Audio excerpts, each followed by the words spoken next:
Today I'm going to go over some simple TCP retransmission scenarios. So say host A has acknowledged up till 179 bytes, and if we wanted to send a new packet along to host B, which is of 120 bytes, of length 120 bytes, the sequence number for that packet is going to be 180. And that's because we're just going to add 1 to what host A has acknowledged up until, and this packet is going to go over to host B, and now host B is going to want to send a acknowledgement number back to host A. And the way that the acknowledgement number is going to come to be is by summing up the length of the packet with the sequence number.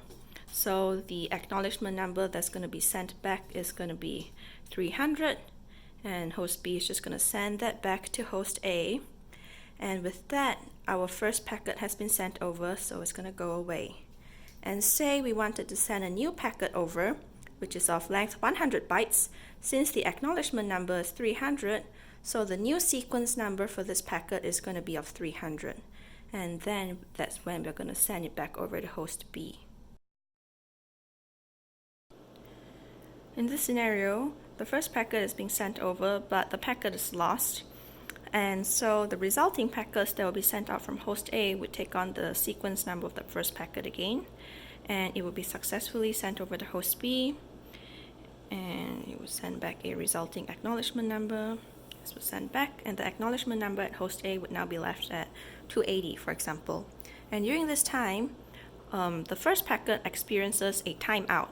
So since this is TCP, the packet would be retransmitted, and in this case, since the acknowledgement number is 280, it would take on a new sequence number, which is 280, send it to host B, get acknowledged 280 plus 120, which is 400, send it back over, and the ACK number at host A would now be 400 because those two packets have been acknowledged.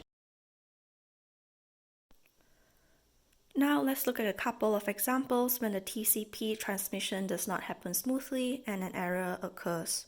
So in this scenario A, if packet A was being sent to host B, but the supposed acknowledgement number was never sent out, and a timeout happened before the second packet is sent to host B, then this would result in TCP retransmitting the original packet from host A to host B, and hopefully the correct acknowledgement number would be sent out back to host A this time.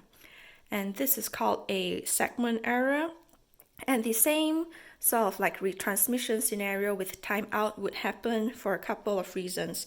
It could happen if the initial acknowledgement number that was supposed to be sent out was never sent out, or if the acknowledgement number was sent out but it was lost during the process, or if the packet was lost during transmission before it actually reached the host B.